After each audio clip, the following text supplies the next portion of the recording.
Hello, and welcome to Assisted in Elections, where today I'm going to be continuing my series looking at the competitive state polls at 538.com, and I'm going to be filling the electoral map only in the competitive states. As you can see, I've already filled in all of the safe states, however, I do want to go into detail on some of the safe states.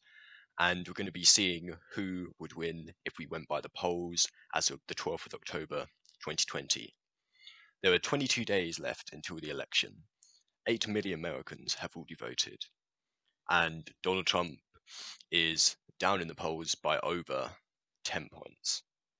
This is probably one of the worst places an incumbent president has been in for the last 40, maybe even 30 years.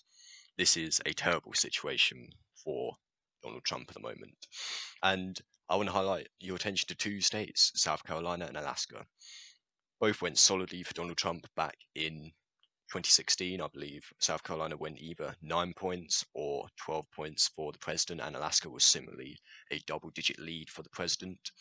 However, recent polling shows that these states can no longer be categorized as safe. Even though there's a 99% chance that Donald Trump will end up winning in both of these states, South Carolina recent polling has shown that Joe Biden has an average Donald Trump, so he has an average lead for about 5.5 points. In Alaska, it's even less, 4 points. Even 1 year ago, and you tell me that South Carolina and Alaska are possibly within the likely margin, going into the lean margin, that would have been an astounding claim. And it is across the country. I have a lot of these swing states to fill in, and I can tell you right now, there are not many that are going to Donald Trump. I can count on one hand that are even competitive at the moment, under 3 points, and that is a very, very dangerous position for Donald Trump to be in only 22 days out from the election, with millions of Americans voting this week and millions of Americans who have already voted. Donald Trump really needs to turn something around. If these polls are similar, only within a week's time, it could be all over. Again, these are only polls. Polling means nothing unless people go out to vote. But it seems that there have been a lot of early mail-in voting. Of course, quite a lot of the very much decided voters are going to be voting this early, but from what I can see, it seems to be a very, very low chance for Donald Trump to take anything back at the moment. And the states that he is really looking forward to carry, the Rust Belt states, are looking very out of reach for him at the moment. But things can change, nothing's set in stone, and we're going to go into the polling figures now. So let me just fill out the likely states for Joe Biden. Nevada, 7 points. Colorado has gone up even further to 12 points. That is the largest one on this map, and basically Colorado is effectively safe at this point. Donald Trump has no realistic chance of winning in that state. Minnesota is up 9 points. New Hampshire is up 11 points. Wisconsin is up 7. Michigan has gone up to 8-point lead for Joe Biden. And Pennsylvania is also up 7. Just looking at this map seems ridiculous at this time. Joe Biden has already won the election by likely states. Likely states. States that have a minimum lead for the Democratic challenger of 7 points. 7 points. So one thing that has definitely shaped this huge shift to Joe Biden, since I last did this video, the polls have just been collected after the presidential debate. Since then, Donald Trump has got COVID-19 and has self-isolated and is currently back on the campaign trail starting today. And what we can see is that has tanked his poll figures, whereas Joe Biden has shot up immensely, where many people, including me, were thinking that was his ceiling. Joe Biden was the only person that could have lost in that debate. He somehow won in the eyes of the voters.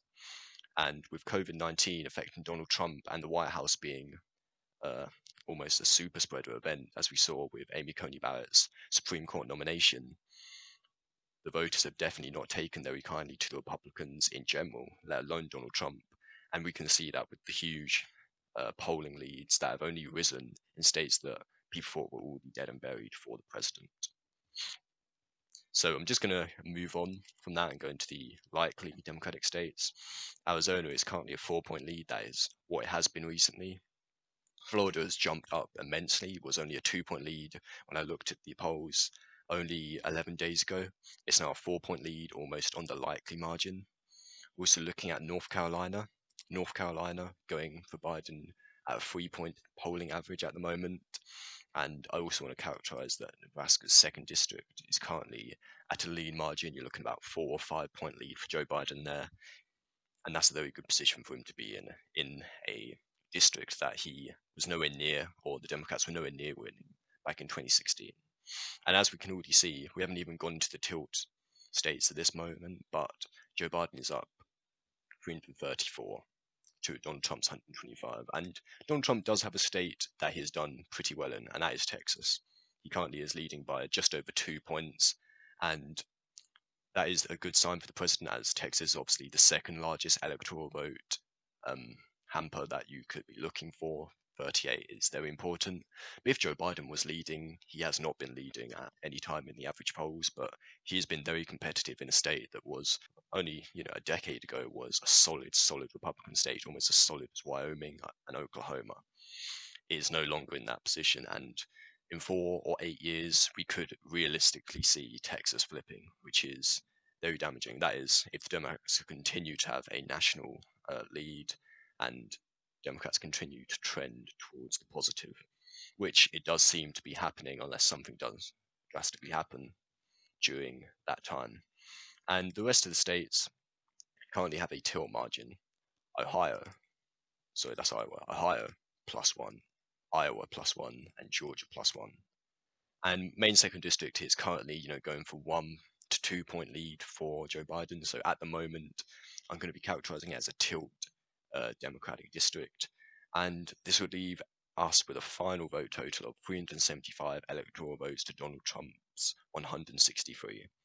Basically, a modern electoral history blowout election result.